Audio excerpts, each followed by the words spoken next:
Hi, this is a 30-minute reading from Autobiography of Yogi. I'm starting on page 100. I set out on a walk the next morning, assimilating my new knowledge to the rhythm of swinging footsteps. As I took a shortcut through the weeds of a corner lot, my eye fell on a few loose printed sheets.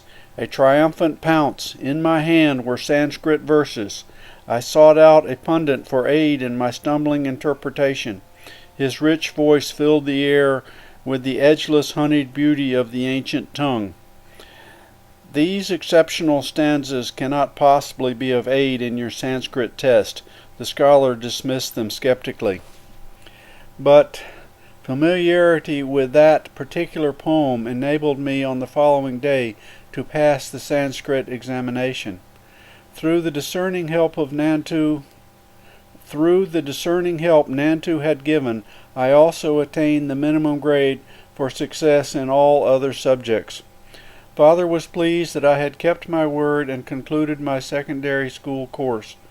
And my gratitude sped to the Lord, whose sole guidance I perceived in my visit to Nantu's home, and in my walk by the unhabitual route of the debris-filled lot. Playfully he had given me a dual expression of his timely design for my rescue. I came across the discarded book whose author had denied God precedence in the examination halls. I could not restrain a chuckle at my own comment. It would only add to my fellow's confusion if I were to tell him that divine meditation among the cadavers is a shortcut to a high school diploma. In my new dignity, I was now openly planning to leave home. Together with a young friend, Jitendra Mazumdar, I decided to join a Benares hermitage, Sri Bharat Dhahamara Mahama Mandal, and receive its spiritual discipline.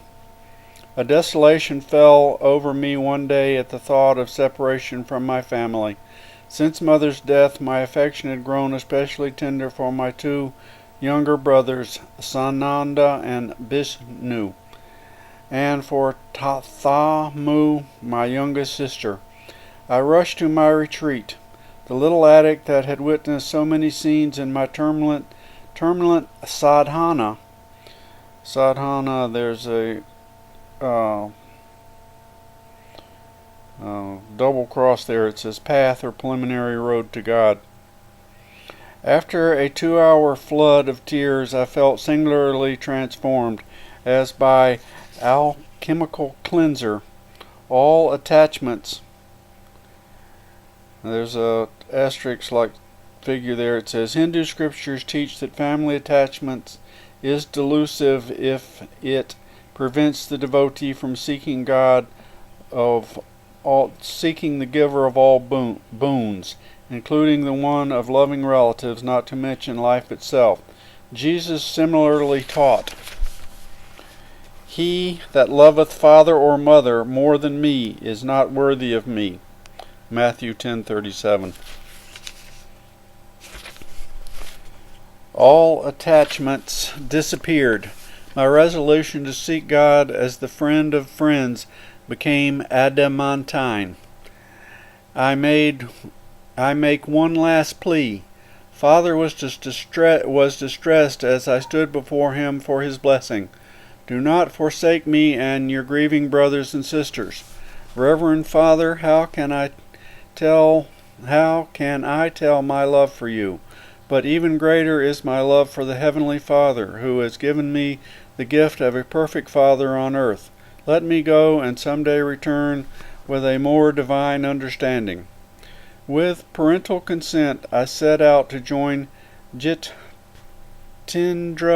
already in Benares at the hermitage. On my arrival, the young Swami Dayananda greeted me cordially. Tall and thin, of thoughtful men, he impressed me favorably. His face had a Buddha-like composure.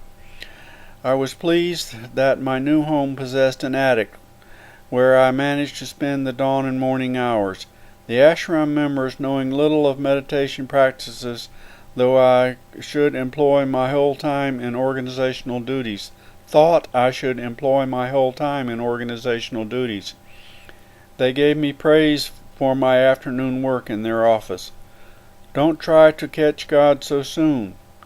This ridicule from a fellow resident accompanied one of my early departures toward the attic. I went to Dayayana Anda, busy in his small sanctum overlooking the Ganges. Swamiji, there's an asterisk there, it says, G is a customary respectful suffix, particularly used in direct address. Thus, Swamiji, Guruji, and Siriyutaswarji. Swamiji, I don't understand what is required of me here. I am seeking the direct perception of God. Without him I cannot be satisfied with affliction or creed or performance of good works. The orange-robed ecclesiastic gave me an affectionate pat. Staging a mock rebuke, he admonished a few nearby disciples, Don't bother Mukunda. He will learn our ways. I politely concealed my doubt. The students left the room, not noticeably bent with their chastisement. Dayananda had further words for me. Mukunda, I see your father is regularly sending you money. Please return it to him. You require none here. A second injunction for your discipline concerns food. Even when you feel hunger, do not mention it. Whether famishment gleamed in my eye, I knew not. That I was hungry, I knew only too well. This invariable hour for the first hermitage meal was 12 noon. I had been accustomed in my home to a large breakfast at 9 o'clock. The 3-hour gap became daily more interminable. Gone were the Calcutta years when I would rebuke the cook for a 10-minute delay. Now I tried to control my appetite. I completed a 24-hour fast. With doubled zest, I awaited the following midday. Dayanandaji's train is late. We are not going to eat until he arrives. Jitendra brought me this devastating news. As a gesture of welcome to the Swami, who had been absent for 2 weeks, many delicacies were in readiness. An appetizing aroma filled the air, nothing else offering what could be swallowed except my pride in yesterday's fast. Lord, hasten the train. The heavenly provider, I thought, could hardly have been included in the interdiction with which Danyana had silenced me. Divine attention was elsewhere. However, the plodding clock covered the hours. Darkness was descending as our leader entered the door. My greeting was one of sheer joy. Dayananda will bathe and meditate before we can serve food. Jitendra approached me again as a bird of ill omen. I was near collapse, my young stomach, new to deprivation, protesting with gnawing vigor. Pictures I had seen of famine victims passed wraith-like before me. The next Benares death from starvation is due at once in this hermitage, I thought. Impending doom was averted at 9 o'clock. Ambrosial summons. In memory, that evening meal is vivid as one of life's perfect hours. Intense absorption had not prevented me from observing what Danyanta ate absent-mindedly. He was apparently above my gross pleasures. Swamiji, weren't you hungry? Happily surfeited, I was alone with the leader in his study. Oh yes, he said. I spent the last 4 days without food or drink. I never eat on trains, filled with heterogeneous vibrations of worldly people. Strictly I observed the shastric rules for monks of my particular order. And there's an asterisk there. Certain problems of our organizational work lie on my mind. Tonight at home I neglected my dinner. What's the hurry? Tomorrow I'll make a point of having a proper meal, he laughed merrily.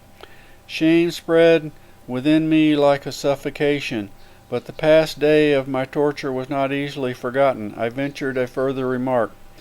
Swamiji, I am puzzled about following your instruction. Suppose I never ask for food and nobody ever gives me any. I should starve to death. Die, then. This alarming counsel split the air. Die if you must, Mukunda. Never believe that you live by the power of food and not by the power of God. He who has created every form of nourishment, he who has bestowed appetite, will inevitably see that his devotee is maintained. Do not imagine that rice sustains you, not that money or men support you. Could they aid if the Lord withdraws your life breath? They are His instruments merely. Is it by any skill of yours that food digests in your stomach? Use the sword of your discrimination, Mukunda. Cut through the chains of agency and perceive the single cause. I found his incisive words entering some deep marrow. Gone was an age-old delusion by which bodily imperatives outwit the soul. Then and there I tasted the Spirit's all-sufficiency. In how many strange cities in my later life of ceaseless travel did occasion arise to prove the serviceability of this lesson in a Benares hermitage. The sole treasure which had accompanied me from Calcutta was the Sandhu's silver amulet bequeathed to me by my mother. Guarding it for years, I now had it carefully hidden in my ashram room. To renew my joy in the talismanic testimony, one morning I opened the locked box, the sealed covering untouched. Lo, the amulet was gone. Mournfully I tore open the envelope and made unmistakably sure. It had vanished, in accordance with the Sadhu's prediction, into the ether whence he had summoned it. My relationship with Dhanyananda's followers grew steadily worse. The household was alienated, hurt by my determined aloofness. My strict adherence to meditation on the very ideal for which I had left home and for all worldly ambitions called forth shallow criticism from all sides. Torn by spiritual anguish, I entered the attic one dawn, resolved to pray until an answer was vouchsafed. Merciful Mother of the Universe, teach me thyself through visions or through a guru sent by thee. The passing hours found my sobbing pleas without response. Suddenly I felt lifted as though bodily to a spear uncircumcised. Thy master cometh today. A divine womanly voice came from everywhere and nowhere. The supernal experience was shattered by a shout from a definite locale. A young priest named Habu was calling me to the downstairs kitchen. Mukunda, enough of meditation. You are needed for an errand. Another day I might have replied impatiently. Now I wiped my tear-swollen face and meekly obeyed the summons. Together, Habu and I set out for a distant marketplace in the Bengali section of Benares. The ungentle Indian sun was not yet at zenith as we made our purchases in the bazaar.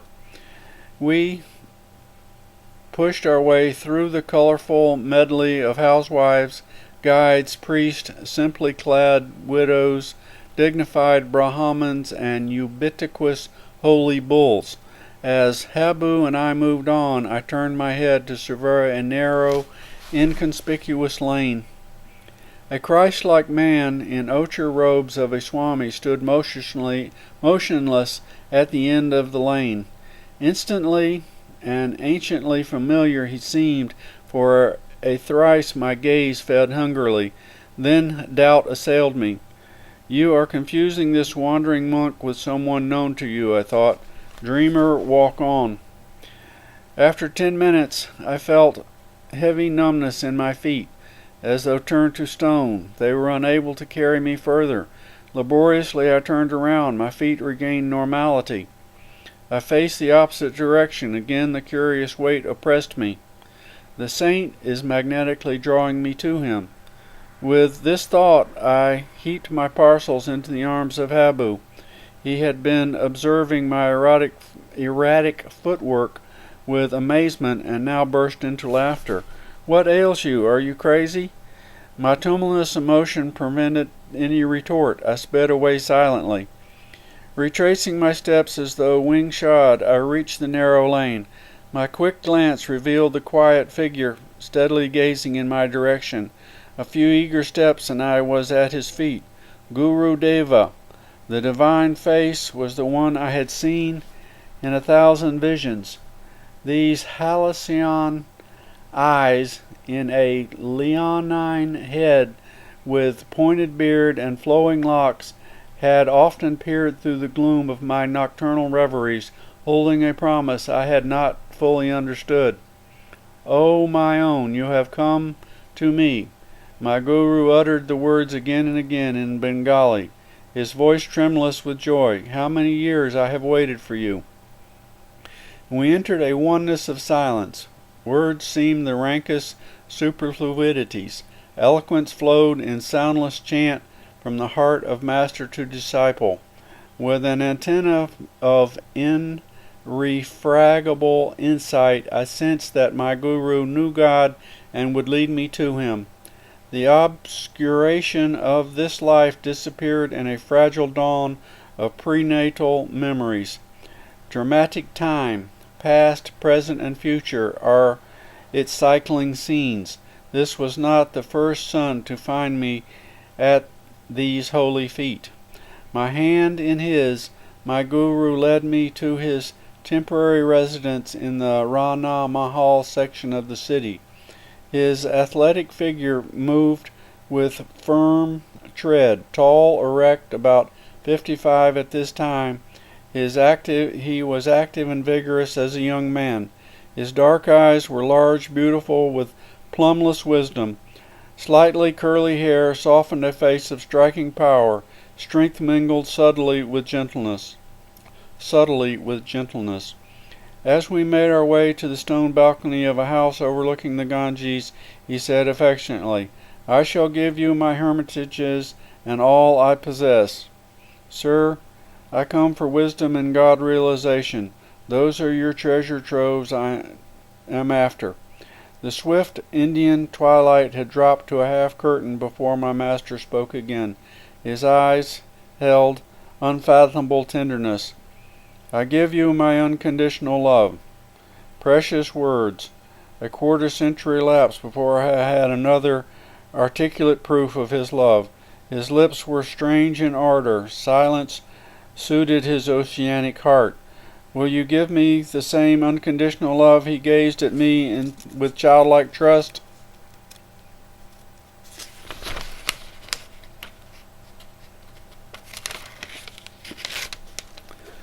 "I will love you eternally, Guru Deva." Ordinary love is selfish, darkly rooted in desires and satisfactions.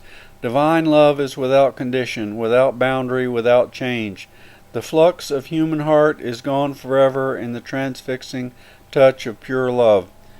He added humbly, If ever you find me falling from a state of God realization, please promise to put my head on your lap and help to bring me back to the cosmic beloved we both worship." He rose then in the gathering darkness and guided me to an inner room.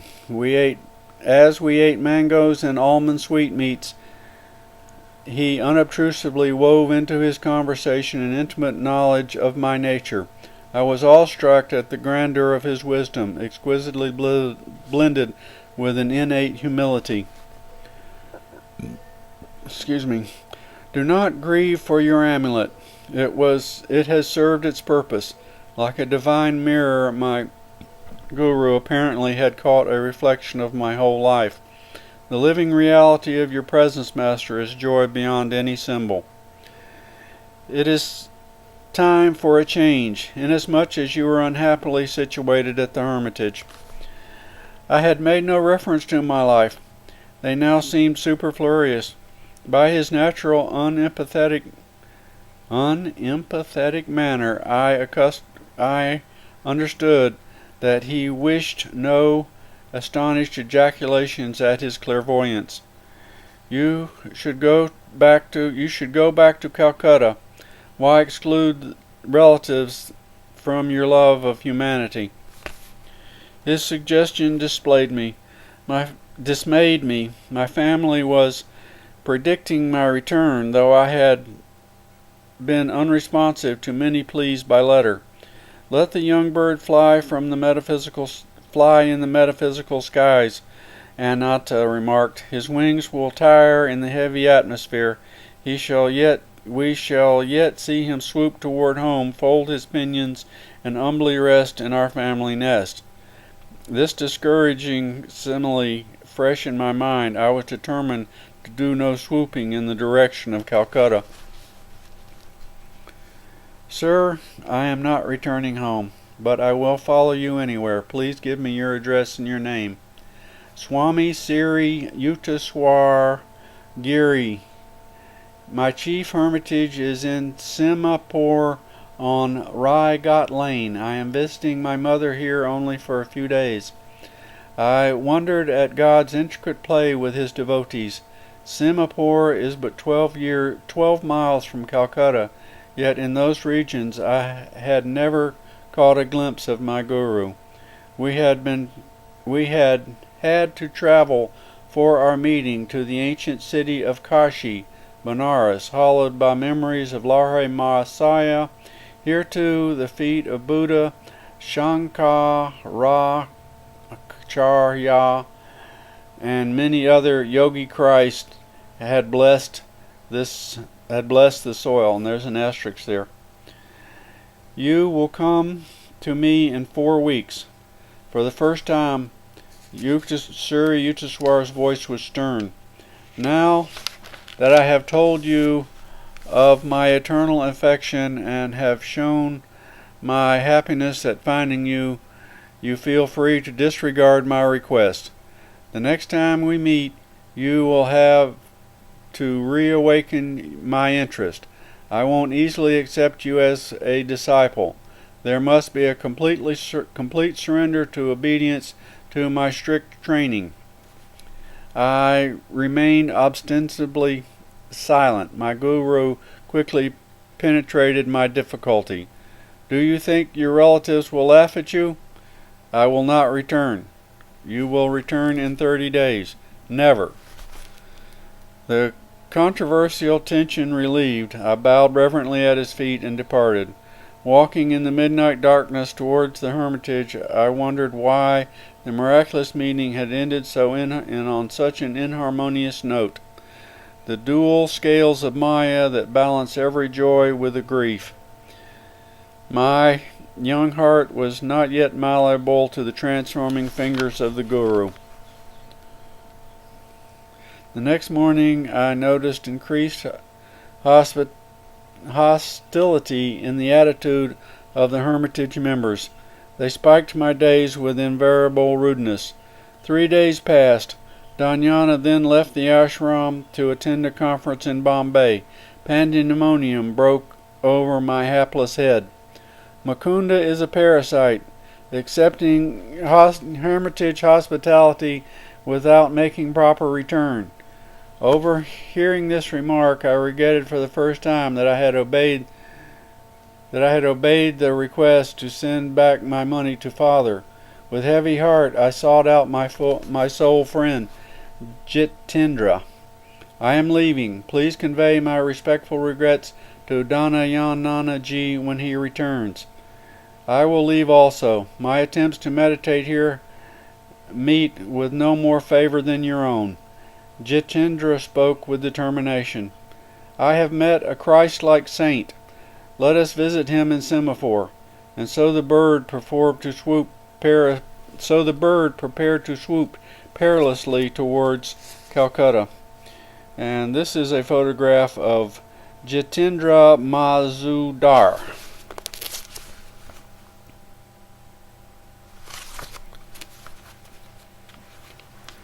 Chapter 11. Two Penniless Boys in Brindaban. It would serve you right if Father disinherited you, Mukunda. How foolishly you are throwing away your life. An elder brother's sermon was assaulting my ears. Jitendra and I, fresh from the train, a figure of speech merely, we were covered with dust, had just arrived at the home of Anatta, recently transferred from Calcutta to the ancient city of Agra. Brother was a supervising accountant for the Public Works Department of the government. You well know, Anatta, I seek my inheritance from the Heavenly Father.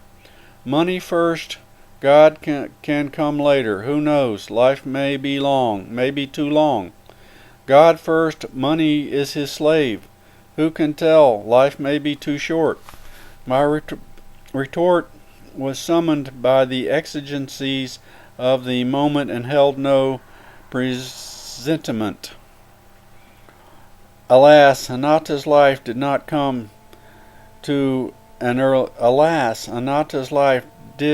come to an early close. Wisdom from the hermitage, I suppose. But I see you have left Benares. Anatta's eyes gleamed with satisfaction.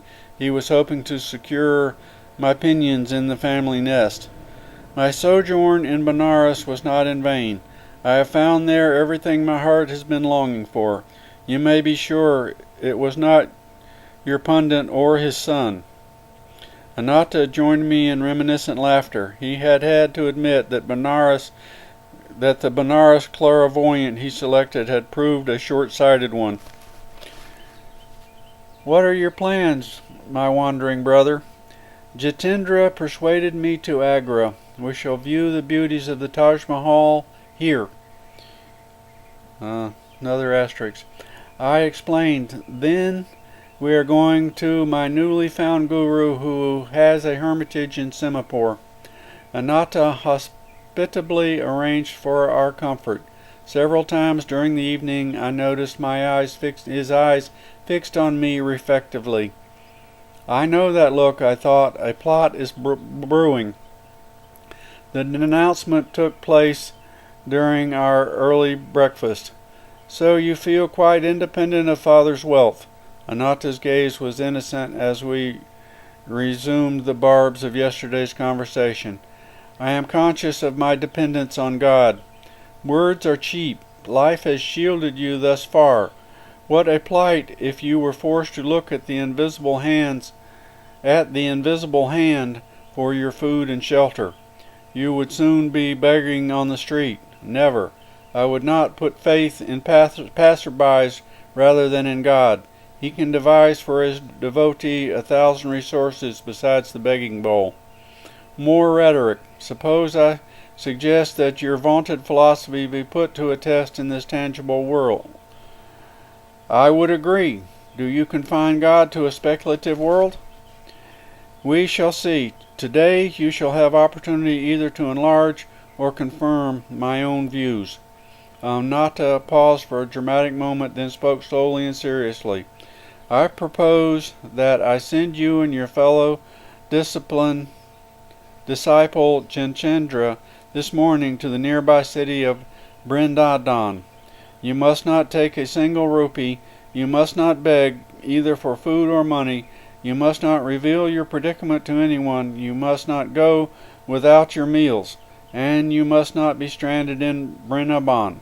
If you return to my bungalow here before 12 o'clock tonight, without having broken any rule of the test, I shall be the most astonished man in Agra.